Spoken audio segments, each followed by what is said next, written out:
Tout de suite sur Fréquence Évasion, tribune libre, les participants s'expriment librement sur tous les sujets. C'est dans quelques instants sur Fréquence Évasion. Fréquence Évasion. Fréquence Évasion. Franck Randa, bonjour, merci d'être avec nous. Bonjour, merci de m'inviter. Avec plaisir. Vous avez créé un collectif des abstentionnistes et du même coup, le premier bureau d'abstention. Quelles sont les raisons qui vous ont décidé à créer ce bureau d'abstention ? C'est tout simplement quelque chose qui est arrivé naturellement suite aux nombreux échanges que j'ai pu avoir avec les personnes qui continuent inlassablement d'accorder leur confiance à nos politiques en votant. Alors effectivement, donc j'étais confronté à certains arguments que les personnes qui votent font souvent valoir. Donc nos anciens se sont battus pour le droit de vote. Bon, je leur répondais que nos anciens s'étaient surtout battus pour le droit de choisir. Aujourd'hui, le vote n'est plus une possibilité de choisir. Oui, c'est vrai. Souvent pour habitude de dire qu'on doit choisir entre la peste et le choléra. Donc moi, ça, je sais pas faire. D'autres arguments qui consistaient à dire oui, mais celui-là ou celle-là, on l'a pas encore essayé, donc il faudrait quand même lui laisser sa chance. Mm-hmm. Alors là, j'ai aussi une réponse qui me semble cohérente. Oui, ça fait 50 ans qu'on laisse toujours sa chance à un nouveau venu. Ah oui, c'est vrai. On se souvient ce qui s'est passé en 2012, moi président, et aujourd'hui, on voit la déception. Enfin bon, quelques arguments qui sont toujours les mêmes, parce que compte tenu du grabuge, du dégât qui est causé par nos politiques, et aujourd'hui, je pense que on a du grain à moudre. Enfin, je veux dire, on voit tous les jours les abus de leur côté. Il restait un argument, effectivement, et là, j'en étais tout à fait conscient, qui consistait à dire oui, d'accord, ok, mais vous, les abstentionnistes, eh bien, pendant que nous on accomplit un acte citoyen le jour d'une élection, on se réveille, on se met sur notre 31, on va dans un bureau de vote et on choisit. Alors, on ne choisit pas, parce que certains votent blanc, bien entendu. Là, alors oui, j'étais un petit peu coincé en me disant oui, c'est vrai, surtout qu'on avait pour habitude de dire oui, mais alors vous, les abstentionnistes, vous faites la grasse matinée, vous êtes des feignants, vous vous intéressez pas à votre pays, vous allez à la pêche. Bon, moi, je vais pas à la pêche, j'ai jamais pêché de ma vie. Et très naturellement, je me suis dit, et pourquoi pas faire des bureaux d'abstention, comme ça on démontrera que les abstentionnistes ne sont pas que éventuellement des feignants qui vont à la pêche le jour d'une élection, et ils sont capables de se mobiliser eux aussi en se présentant dans un bureau d'abstention pour accomplir un non-vote. Donc ce projet est arrivé naturellement, il a fait tilt comme ça, il est arrivé dans mon esprit. Alors c'est pas tout d'avoir un projet, parce que des idées tout le monde en a, c'est facile d'avoir des idées. Après, ce qui était beaucoup plus difficile, et c'est là que je dirais je deviens le porte-parole. J'ai eu l'idée, mais une idée sans travail ne se réalise pas. Derrière, j'ai proposé cette idée. J'ai fait une petite vidéo le 23 décembre, très très naturellement, sur ma page Facebook, comme j'ai l'habitude de le faire. Je me suis fabriqué en carton une petite urne d'abstention, et j'ai proposé aux personnes que ça pouvait intéresser de se rallier à l'idée, en allant, durant la période des élections, accomplir un acte citoyen d'abstention. Donc du coup, de nombreuses personnes très rapidement se sont joints à cette idée, et s'en est suivi la création de ce collectif pour proposer dans toute la France à toutes les personnes qui le voudraient bien, de tenir un bureau d'abstention. Donc ce collectif s'est organisé, et depuis fin janvier, il travaille chaque jour d'arrache-pied. On est aujourd'hui une cinquantaine dans ce collectif à y travailler inlassablement chaque jour. On tient des réunions, on échange, on cherche un petit peu de quelle façon on peut rassembler autour de cette idée. Et ensuite, on a créé une charte pour travailler ensemble, un texte fondateur pour avoir quand même quelque chose à proposer aux gens. Bien sûr. Et ensuite, on a proposé de s'inscrire pour tenir des bureaux d'abstention. Et il y a eu un engouement assez rapide, puisque aujourd'hui on atteint quasiment 1000 bureaux dans toute la France. Ah oui, on arrive à 1000 bureaux dans toute la France. Et chaque jour on a de très très nombreuses inscriptions. Alors grâce aussi aux petites actions qu'on a déjà menées, on s'est déplacé dans 2 villes pour l'instant. On est allé à Clermont-Ferrand, parce que c'est assez central. Ensuite, 15 jours après, on s'est rendu à Poitiers. Les médias nous ont relayés. On a eu droit à un joli petit reportage de 3 minutes sur France 3, qui a présenté donc la journée d'action à Clermont-Ferrand. On a eu l'occasion, avec une grande banderole bureau d'abstention, de se présenter dans la rue, d'interpeller un petit peu les personnes. Et ce qui a vraiment été extraordinaire, c'est le regard des gens sur ce projet. Quand des gens lisent la banderole bureau d'abstention, ce qui est vraiment bien dans ce projet, c'est qu'ils comprennent tout de suite. On n'a quasiment pas besoin de leur donner d'explications. Ils arrivent vers nous, le sourire aux lèvres, en nous disant mais qu'est-ce que c'est que cette histoire? Mais c'est génial, mais c'est super un bureau d'abstention. continuer comme ça? Comment on peut faire? Est-ce qu'on peut vous aider? Est-ce que vous avez une page Facebook? Enfin, voilà, donc on s'est mis à communiquer autour de ce projet. Et donc on a une équipe qui s'occupe aujourd'hui de la communication, une équipe qui s'occupe du juridique, bien évidemment, parce qu'on a quand même besoin d'encadrer toutes ces choses-là. Ça, c'est évident, on ne peut pas faire n'importe quoi. Hein, justement, on dit qu'aujourd'hui l'abstention devient un acte engagé, donc c'est pas pour faire n'importe quoi, on n'est pas des anarchistes. Et aujourd'hui, ben voilà, le projet prend vraiment corps et c'est super encourageant pour nous parce que d'une idée comme ça, aujourd'hui, on a un vrai travail collectif qui a pris forme. Effectivement, donc aujourd'hui, on fait connaître un petit peu ces choses. Alors, je dirais ce qui est extrêmement positif, c'est que qu'on a été contacté par un écrivain qui est aussi chroniqueur sur des radios nationales. Ouais. Et donc cet écrivain, c'est Antoine Bueno, qui a sorti un livre il y a 15 jours qui s'appelle Nos votes. La semaine dernière, il était dans les 10 premières ventes. Et il nous a contactés en nous disant, bah, écoutez, c'est vraiment génial votre projet parce qu'en réalité, moi, j'essaye de rendre ces lettres de noblesse à l'abstention et je viens de découvrir votre collectif et je trouve qu'il correspond parfaitement à tout ce que j'ai énoncé dans mon livre et je souhaite vous rejoindre pour vous aider, pour parler de vous. Et donc effectivement, aujourd'hui, on a Antoine Bueno qui est reçu sur des grands plateaux de TV et qui, à chaque fois qu'il le peut, parle des bureaux d'abstention. Donc il nous a rejoint dans cette idée. Il va faire des dédicaces la semaine prochaine à Paris, on le rejoindra. Il y a le salon du livre vendredi, il sera présent avec son éditeur, on le rejoindra. D'accord. Enfin, voilà, donc aujourd'hui c'est en train de prendre de l'ampleur, j'allais dire l'ampleur que le projet mérite, parce que des abstentionnistes, on sait très bien que nous sommes nombreux. Maintenant, voilà quoi, il faut forcément s'organiser autour de ça, et puis voir si on est capable. Bien évidemment, il n'y a pas de raison. Les citoyens ont des compétences quoi autour de ce projet qui rassemble.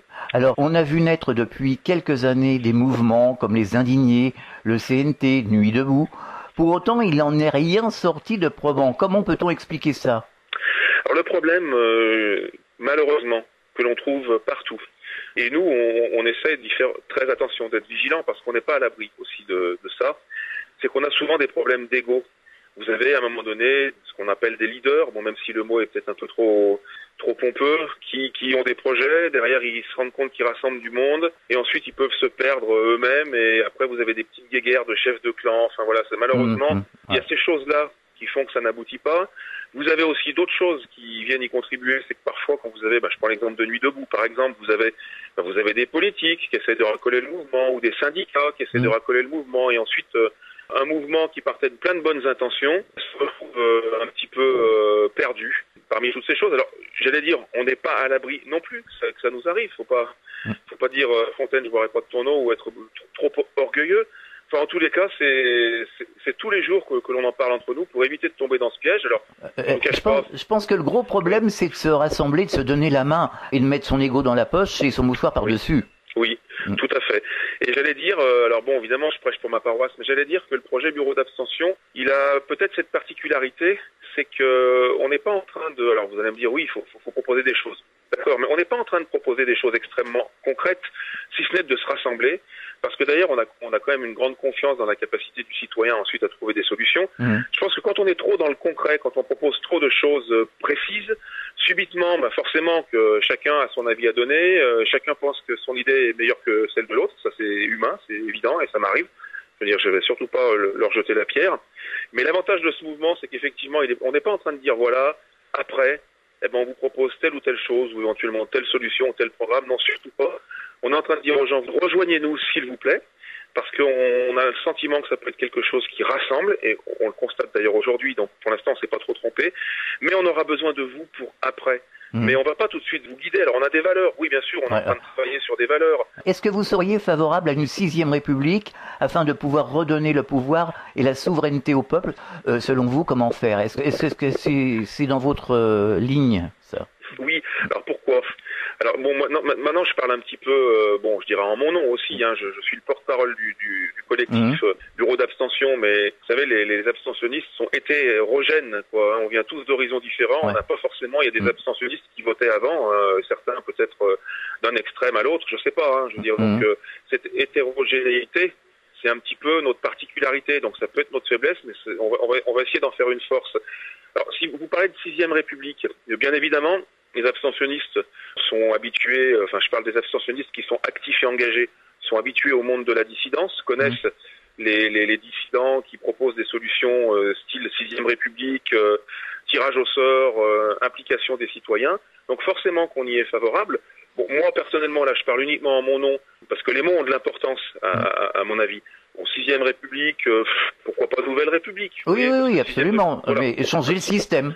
Voilà, changer le système, parce que 6e, c'est la suite de 5, qui était la suite de 4. Oui. Donc dans l'esprit des gens, ça me dérange, et les mots sont symboliques parfois. Mais voilà, une nouvelle République, avec bien évidemment une réécriture ou un réaménagement forcément de la Constitution, en ce sens qu'aujourd'hui, elle a perdu de ce qu'elle avait au départ. Donc, comme le propose Étienne Chouard.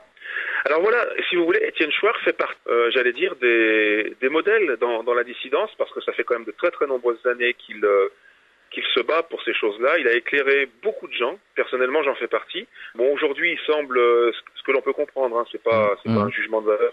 Il semble peut-être s'être un peu épuisé, je dirais, ou essoufflé. C'est normal quand vous battez depuis 10, 12, 15 ans. Bon, apparemment, aujourd'hui, il est en train de changer un petit peu son fusil d'épaule. Il entend les sirènes chanter et il se met à éventuellement proposer de se positionner pour un candidat. Donc ça, c'est son choix. Moi, je le respecte. Donc, si vous voulez, hormis ce changement d'approche qu'il a eu récemment, tout le travail qu'il a fait ces 10 dernières années, c'est un travail excellent. Donc moi je reste plutôt sur tout ce travail-là parce que il nous a entre autres éclairé. Puis c'est pas le seul. Attention, je veux pas penser. Il y a plein d'autres personnes qui ont de la visibilité, qui proposent ces choses-là. D'ailleurs, on n'est pas dupes. Vous voyez aujourd'hui des candidats qui se sont inspirés, entre autres d'Étienne Chouard et bien d'autres, qui se sont inspirés de la dissidence pour proposer dans leur programme désormais de s'intéresser enfin aux citoyens. Bon, ça on le comprend. L'étau se resserre sur eux. Ils n'ont pas d'autre possibilité aujourd'hui, s'ils veulent garder leur place ou accéder à un poste, d'essayer de proposer aux citoyens de s'intéresser enfin à eux. On a tendance à pas trop y croire parce que ça fait jurisprudence. On n'a pas de doute sur, quel que soit le nouvel élu ou la nouvelle élue, on n'a aucun doute sur son incapacité à respecter ses promesses. Ça, on en est au moins certain. Tribune libre sur Fréquence Évasion. Fréquence Évasion. Alors, ce qui est très drôle, c'est que tous les Français, enfin, en général, on le voit sur les réseaux sociaux, moi je le vois d'une manière individuelle, on le voit à la radio, enfin partout, les Français en ont assez, ne veulent plus de politique. Il y a même des sondages qui le disent, certaines radios organisent certains sondages qui sont vraiment, à 80%, les gens disent non, on ne veut plus de politique. Et pour autant, vous avez toujours ces politiques qui sont là comme des rouleaux compresseurs. On voit par exemple avec François Fillon, rien ne les arrête. Et ça paraît complètement hallucinant. C'est le principe de la méthode Coué. C'est-à-dire que vous enfoncez le clou, vous faites du rabâchage. C'est ce qu'on appelle de la propagande. Après, ça rentre dans l'inconscient des gens. Je veux dire, on l'a tous subi un jour ou l'autre, cette propagande inconsciente. Et puis, il y a aussi, vous savez, la fatigue du peuple. C'est-à-dire qu'à un moment donné, le peuple se rebelle.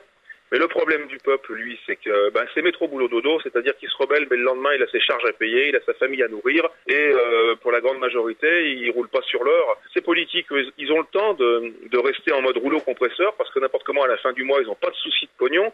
Donc déjà, ça vous enlève quand même un gros poids, comme on dit. Donc forcément, que je dirais, c'est le pot de terre contre le pot de fer en ce sens-là, parce que vous avez beaucoup de citoyens qui, au départ, veulent entre guillemets, se rebeller contre le système. Mais après voilà, une fois que vous avez, là quand on va se laisser tout à l'heure, moi je vais vaquer à mes occupations, je vais avoir des soucis perso à régler, vous aussi, il faut boucler la fin du mois et pendant ce temps-là, eux ils continuent d'actionner leur rouleau compresseur. Donc certains veulent par confort, mais surtout par fatigue, y croire encore. C'est le déni, c'est la politique de l'autruche. Oui, parce que là on est installé dans une forme d'esclavage. D'ailleurs, on en parle souvent avec Pierre Jovanovic sur cette antenne. On est en esclavage, il le dit. Oui, tout à fait. Et tant que les gens ne réagiront pas, ça va s'empirer, hein. Malheureusement, sauf que le problème, vous savez, on est confronté quand même à un problème, parce que moi j'ai souvent l'occasion d'échanger sur ce sujet-là. Il y a des gens qui disent, alors on fait quoi? On casse tout? Non, il n'y a pas besoin de tout casser, hein. Voilà, on peut pas non plus. Il n'y a pas besoin de tout casser, simplement faire des actions. Par contre, vos bureaux justement d'abstention peuvent être des endroits mobilisateurs. Oui, c'est le but. Parce que si vous voulez, nous, on n'est pas crédules. On sait très bien que ce mouvement va prendre de l'ampleur et on imagine bien d'ici les jours qui nous séparent du premier tour avoir peut-être 2, 3, voire 4 000 bureaux d'abstention. C'est tout à fait possible au rythme où les gens s'inscrivent. Mais on sait très bien que ça n'empêchera pas au mois de mai que l'on ait un nouveau président. Ça, on en est conscient, on n'est pas crédule. Donc il y aura forcément un après. Alors, ne parlons pas forcément de législative, mais un après. Et ce que l'on souhaite, c'est transformer ensuite, et on est déjà en train d'y travailler, ces bureaux d'abstention en relais, en coordinateurs locaux.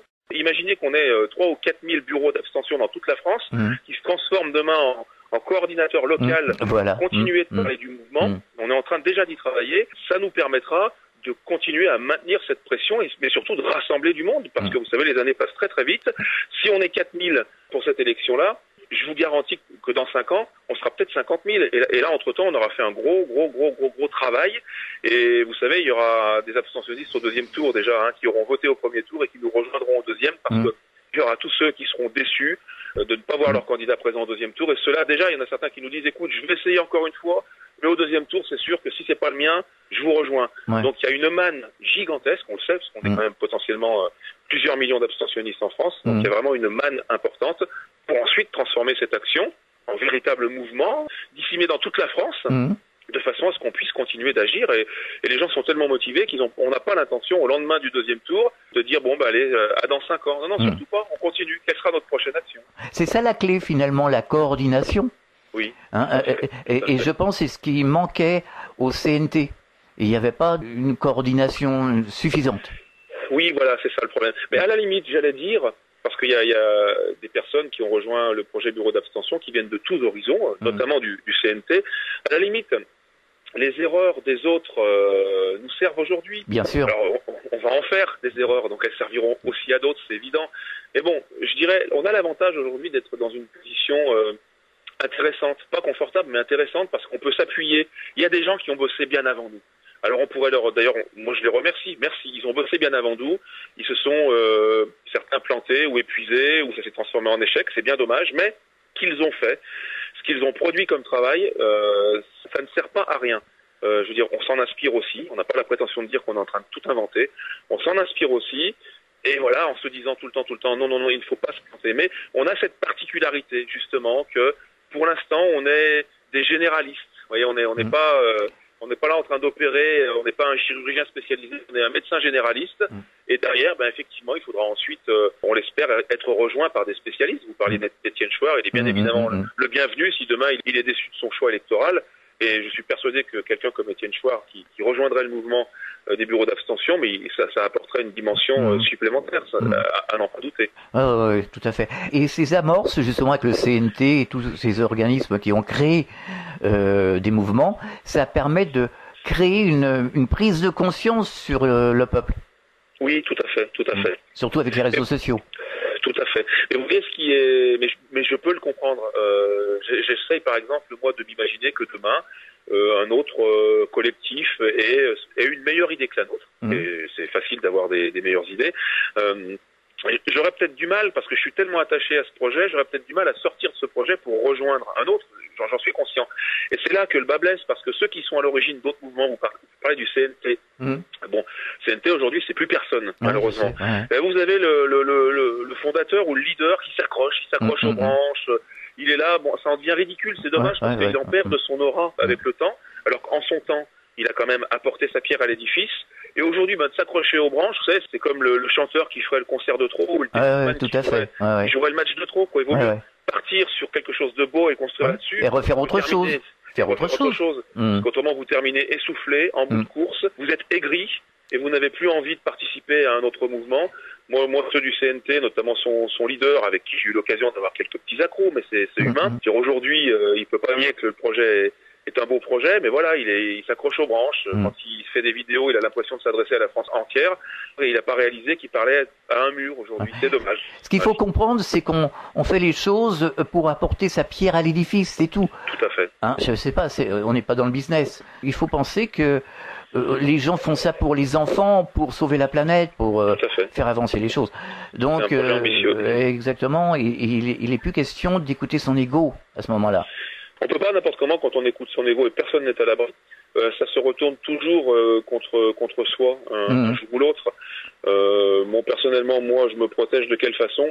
En n'ayant aucune ambition politique. Et ça, j'y tiens vraiment, parce que j'estime que je suis pas à la hauteur. En plus, aujourd'hui, le travail que je fournis dans ce collectif, c'est surtout un travail de maçon, on va dire. On déblaye le terrain, etc. Mais il y a forcément des gens beaucoup plus compétents que moi-même et que d'autres qui pourront ensuite construire par-dessus ces fondations qu'on est en train de bâtir.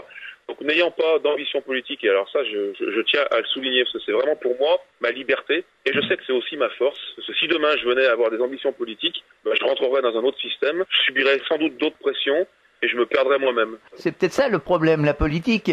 Est-ce qu'on a vraiment besoin de politique? La politique, oui. c'est un piège quelque part. C'est un piège. C'est un piège parce que vous parliez tout à l'heure de rouleau compresseur, et il est bien là, on le voit tous les jours. Et dès lors que vous commencez à avoir une ambition, je connais des personnes dans la dissidence qui aujourd'hui ont des ambitions politiques. Alors peut-être qu'ils les avaient au départ, qu'ils n'ont pas annoncé la couleur. Enfin, je ne veux pas leur prêter de mauvaises intentions. Toujours est-il que voilà, le miroir aux alouettes a fait son effet. Et aujourd'hui, ils ont des ambitions politiques. Bon, ils subissent des pressions, bien évidemment. Il faut être très courageux. Donc pour ça, je reconnais qu'ils ont du courage. Mais derrière, voilà, après, ils se perdent eux-mêmes. Et c'est retombé dans le piège. Donc c'est dommage. Je veux dire, on a assez de recul pour voir un petit peu ce qui s'est passé durant ces décennies pour essayer aujourd'hui de ne plus tomber dans ce piège. Et on n'a pas besoin de politique, c'est évident. L'objectif, c'est d'améliorer la condition de travail, de vie de Monsieur Tout le Monde. Exactement. Et puis préserver cette planète. C'est ça l'objectif. Exactement. Tous ensemble, c'est ça. Tous ensemble. Et c'est à portée de main. C'est ce qu'on essaye de faire comprendre aux personnes. Parce que bien souvent, les personnes ont le sentiment que c'est quelque chose d'inaccessible. Donc ils s'en remettent de nouveau à un politique qui fera les choses à leur place. Mais en fait, non, c'est à portée de main. Et c'est tellement à portée de main, en fait, il faut qu'on en ait conscience. C'est tellement à portée de main qu'aujourd'hui, les politiques nous mettent des bâtons dans les roues. Je veux dire, c'est évident. D'ailleurs, je pense qu'on est en train de les prendre à contre-pied, les politiques. Parce que les politiques anticipent tout dans les mouvements citoyens. Quand ça commence à chauffer, ils savent comment gérer le truc. Les abstentionnistes, jusqu'à présent, on était pour eux de doux rêveurs. Donc, si ce n'est qu'on leur apportait pas nos voix, mais le système électoral est fait de telle sorte qu'ils n'en ont absolument pas besoin de nos voix. Donc, ils s'en foutent royalement. Donc, pour le coup, ils s'intéressaient pas trop à nous, tout du moins pas plus que ça. Et aujourd'hui, d'imaginer que des abstentionnistes sont enfin en train de s'organiser pour agir, c'est quelque part les prendre à contre-pied parce qu'ils s'étaient pas préparés à cette éventualité-là. Ils se sont préparés, j'imagine, à toutes les éventualités. Ils ont souvent 2, 3, 4 coups d'avance sur nous, mais celui-là, non. Donc, en les prenant à contre-pied, je vais prendre une petite image, on les prend à contre-pied, on pourra peut-être leur faire un petit croche-patte. Vous voyez ce que je veux dire ? Tribune libre sur Fréquence Évasion. Fréquence Évasion. Est-ce que vous faites des conférences, des mini-conférences, enfin des réunions justement pour sensibiliser les gens à l'abstentionnisme ? Alors pour l'instant, si ce n'est sur des applications internet vidéo, type Mumble, Discord, etc., où effectivement on a l'occasion en public à tous ceux qui peuvent charger l'application et se joindre à nous d'exposer un petit peu toutes ces choses. Bon, pour l'instant, on n'a encore pas fait sur le terrain, si ce n'est quand on a fait nos 2 journées dans les 2 villes que j'ai citées tout à l'heure pour expliquer un petit peu aux gens quel est le but et comment est-ce qu'on est en train de s'y prendre. Donc, on n'a encore pas eu la possibilité, mais on aimerait bien. Alors après, derrière, vous savez comment ça marche. Il faut des moyens. Je veux dire, aujourd'hui, on est un collectif. Tout ce que l'on fait, ce que chacun d'entre nous faisons, on le fait chacun sur nos propres deniers, même quand on se déplace dans une ville. Il y en a certains qui n'ont pas les moyens de venir, qui font du covoiturage, d'autres qui ont un peu plus de moyens. Donc aujourd'hui, bénéficier d'une salle qui nous permettrait de faire une conférence, on en rêverait, parce que ça nous permettrait de toucher du monde. Bon, pour l'instant, on n'a pas les moyens, on espère les avoir un jour, mais on est quand même très très vigilant.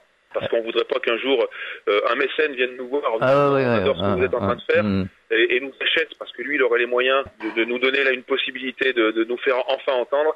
Et ça, bon, pour lui, il n'en est pas question. Donc, on préfère continuer à avancer pauvrement, j'allais dire, mais au moins bien. Mais sûrement, Et sûrement, voilà, et sûrement. Et peut-être organiser des vidéoconférences au niveau local. Aussi, oui, tout à fait. Aujourd'hui, il faut impérativement que l'on utilise les réseaux sociaux parce que c'est gratuit, j'allais dire, et ça permet quand même de toucher beaucoup de monde. Moi, j'ai une page Facebook qui a un titre un peu humoristique, c'est pour interpeller les gens, c'est pas, il y a un côté provocation gentil, qui s'appelle Franck l'abstentionniste qui énerve les cons. Quand on a fait la première journée à Clermont-Ferrand, cette page avait 27 000 abonnés. Grâce à cette journée, grâce à l'intervention de France 3 qui a fait un reportage, aujourd'hui, 15 jours après, elle a 37 000 abonnés. Donc ça veut dire qu'il y a 10 000 abonnés qui sont arrivés en 15 jours. Donc ça veut dire qu'aujourd'hui les réseaux sociaux sont quand même pour nous une plateforme pour pouvoir quand même échanger nos idées par des vidéos que l'on fait régulièrement pour informer les gens. Est-ce que vous avez contacté des médias alternatifs?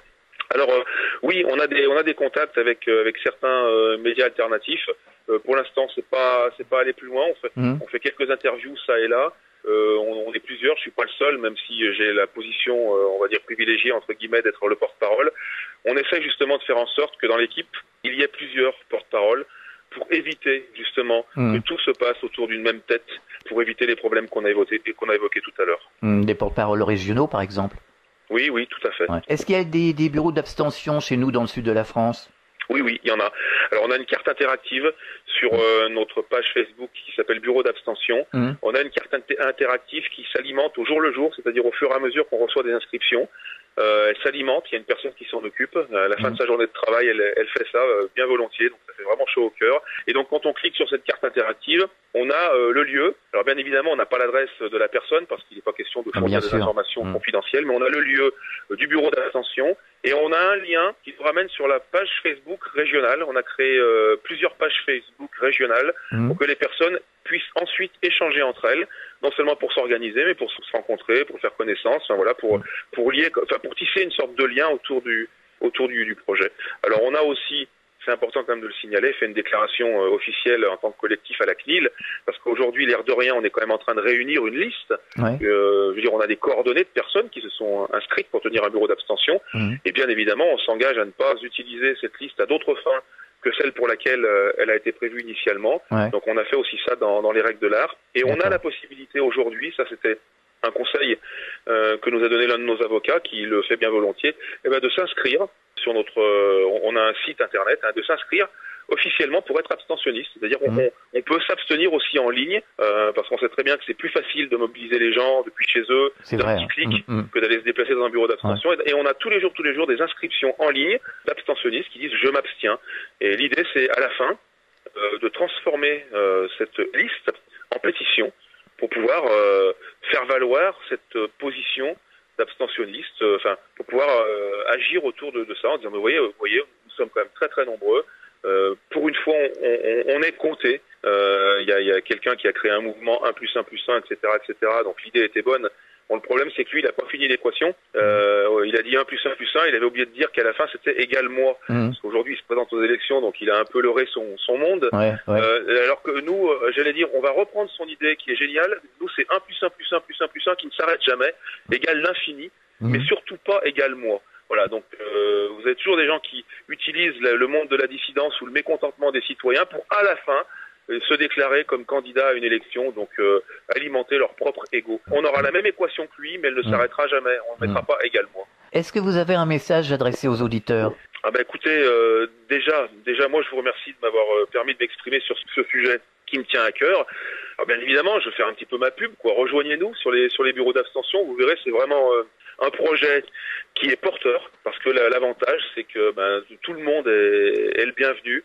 Et c'est vrai que là, les 2 journées d'action qu'on a menées dans les 2 villes que j'ai citées tout à l'heure, Clermont-Ferrand et Poitiers, ça nous permet d'être au contact des gens. Et c'est vraiment formidable parce qu'on réalise ô combien les citoyens sont tous intéressants, autant les uns que les autres. Ils ont des choses à dire. Ils sont tous dans la même situation. Ils sont écœurés par tout ça. Mais certains nous ont dit je vais voter encore une dernière fois. Et nous, on leur répond, écoutez, abstenez-vous plutôt une première fois. Oui, c'est mieux. De voter une dernière fois. Il vaut mieux commencer quelque chose que de le finir. Et là, voilà, j'invite vraiment vos auditeurs à nous rejoindre. Sans propagande, c'est pas de la propagande, c'est juste parce qu'on considère aujourd'hui que c'est une solution qui peut amener à quelque chose de beaucoup plus important, qui peut avoir des effets dont on bénéficiera tous. Franchement, bienvenue dans les bureaux d'abstention. Vous en aurez forcément un dans votre ville, parce que je vous dis, on arrive pratiquement à 1000. Je pense qu'on sera à peu près 4000 le jour du premier tour. Ouais, c'est de la logique et de l'information de toute façon. Est-ce qu'on peut vous retrouver sur Internet, à part les pages Facebook? Vous avez un site? Oui, alors on a un site internet www.bureaudabstention.fr de mémoire, j'espère que je me trompe pas. En tout état de cause, sur Facebook, c'est Bureau d'abstention et derrière vous avez les liens qui vous amènent au site internet. Sur le site, on trouve l'actualité au jour le jour, les vidéos, les rencontres.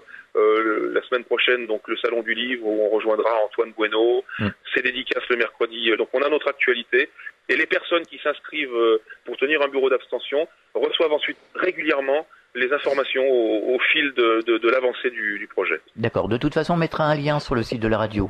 Bon, bah super. Et puis si je peux juste terminer en remerciant aussi tous ceux qui bossent vraiment d'arrache-pied tous les jours. Je peux vous dire que la grande majorité ont d'autres occupations et ils travaillent sans relâche pour que ce projet prenne forme. Et franchement, je vais en profiter pour les remercier parce que sans eux, ça aurait été qu'une idée. Alors qu'une idée, ça sert à rien si derrière elle n'est pas encouragée par des gens qui sont volontaires comme c'est le cas. Et là, moi, tous les jours, je me régale. Ça m'a permis de connaître des gens que je ne connaissais pas avant. Et ça fait du bien, ça fait chaud au cœur de voir à quel point certaines personnes sont motivées. Donc je les remercie vraiment sincèrement. Franck Randa, merci d'avoir partagé ce moment avec nous et bon courage pour la suite en tout cas. Merci beaucoup, c'était vraiment un plaisir. À très bientôt, au revoir. À bientôt, au revoir. Tribune libre sur Fréquence Évasion. Fréquence Évasion. Poussez vos coups de gueule en direct sur l'antenne. Composez le 09 79 35 29 60, le direct live de Fréquence Évasion. Vos messages seront diffusés chaque jour sur l'antenne. La crise, le pouvoir d'achat, le gouvernement et tout autre sujet d'actualité, c'est la libre antenne sur Fréquence Évasion 09 79 35 29 60. Coup d'un appel local est gratuit depuis une ligne internet. Oui, bonjour les amis, Sébastien de Versailles. Moi, je voudrais vous signaler quand même qu'il y a des gens qui font des choses pas mal, comme Raptor Dissident ou Je suis pas content TV, qui sont quand même des gens d'inspiration contestationnaire.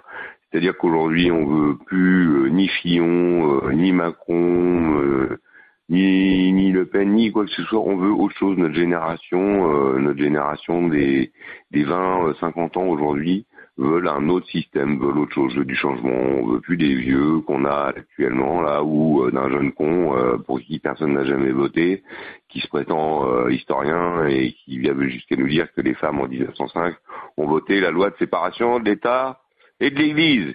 Donc j'aimerais bien passer un petit coup de gueule et surtout comprendre qu'aujourd'hui notre génération, c'est pas dans la rue qu'on va aller se battre et c'est pas en faisant les descos à nuit debout qu'on va changer quoi que ce soit.